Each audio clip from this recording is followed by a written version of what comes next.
बड़ी अच्छी है। ख्याल किया है अल्लाह ताला भला करेगी। बाकी अल्लाह तुझे तकलीफ से बचा। रात का टाइम है, अल्लाह तुम्हें इतना दे जितना कुओं में पानी है बेटा। मौला पैसल पार तुम्हें खुश रखे, तुम्हें झोलियाँ भर भर दे।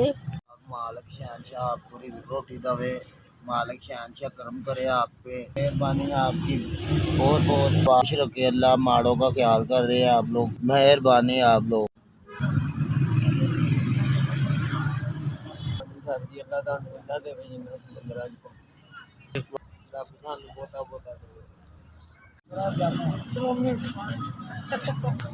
बिस्मिल्लाह थोड़ा जी अल्लाह तेरा भला करेगा ते मालिक तेन तंदुरुस्ती दे तेरे वीरां भरावां दी खैर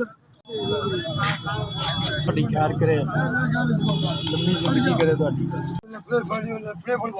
शुक्र आपको ज़्यादा दे भाईजान, मालिक आपकी खैर करे। अल्लाह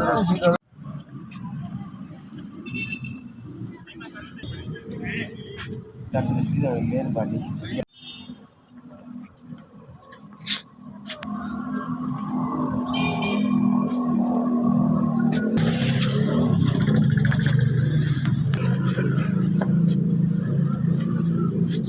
तंदुरुस्ती करे अल्लाह ताली नबी करे अल्लाह ताली बच्चों को खैर करे बार बार।